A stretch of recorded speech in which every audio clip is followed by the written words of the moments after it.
Hello students, welcome to Tobin Shran team. Today we will be discussing the book 3 of John Milton's epic poem Paradise Lost. So in this video we will be discussing only book 3. Okay. So this book continues the story of Satan's rebellion against God and his subsequent fall from heaven. However, the focus of this book shifts from Satan to God and his son, who are planning to create the world and the creatures that will inhabit it. Now let's see the summary of Book 3. Book 3 begins with God addressing the Son and the angels, telling them of his plan to create the world and his desire to create a being in this image. God then explains that this being will have free will, the ability to choose between good and evil. The Son, recognizing the danger of free will, offers to sacrifice himself for humanity should they fall into sin. God then sends the angels to prepare for the creation of the world. As the angels work, they discuss the beauty of creation and the glory of God.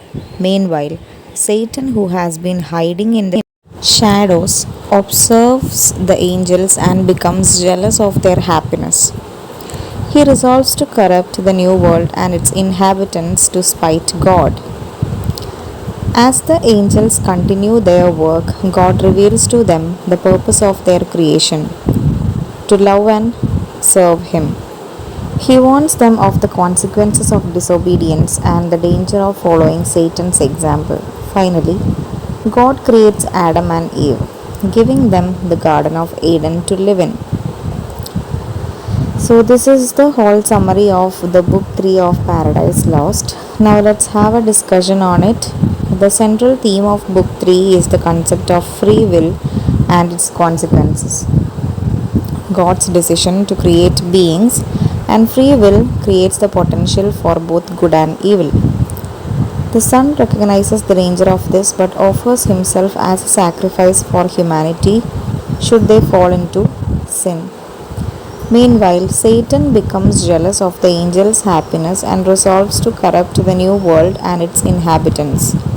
This highlights the danger of pride and jealousy, which can lead to disobedience and rebellion against God. Additionally, the creation of Adam and Eve and the Garden of Eden illustrates the beauty and purity of the world before the introduction of sin.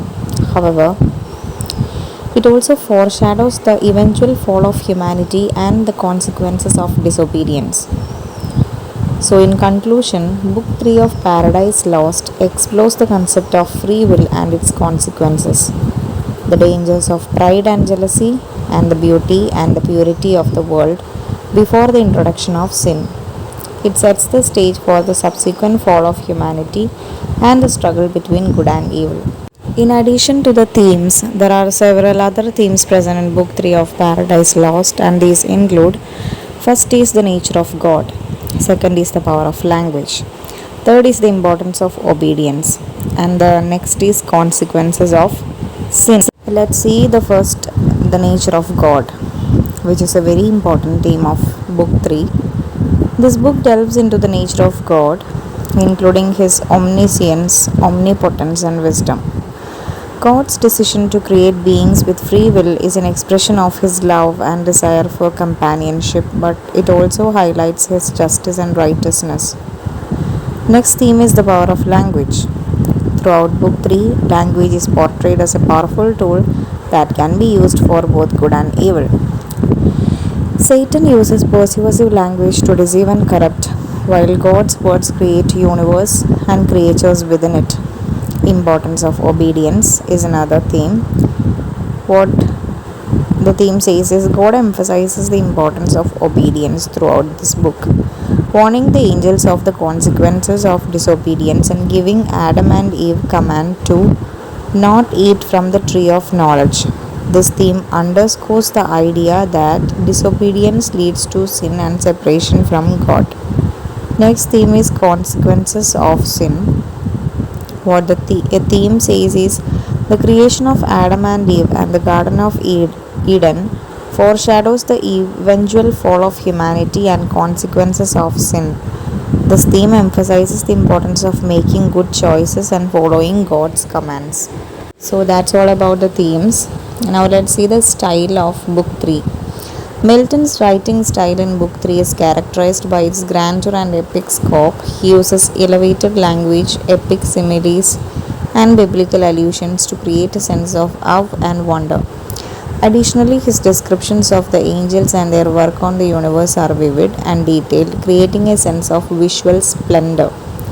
Milton also employs a complex and dense syntax with many long and convoluted sentences. This style can be challenging to read at first, but it contributes to the poem's sense of grandeur and depth.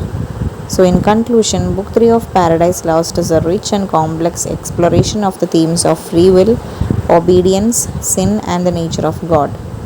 Milton's grand and epic style, coupled with his vivid descriptions of creation and his nuanced characterization of the angels, creates a sense of awe and wonder that draws the reader in. So that's all. Thank you. If you find this video useful, please subscribe to Tobin Shirandi.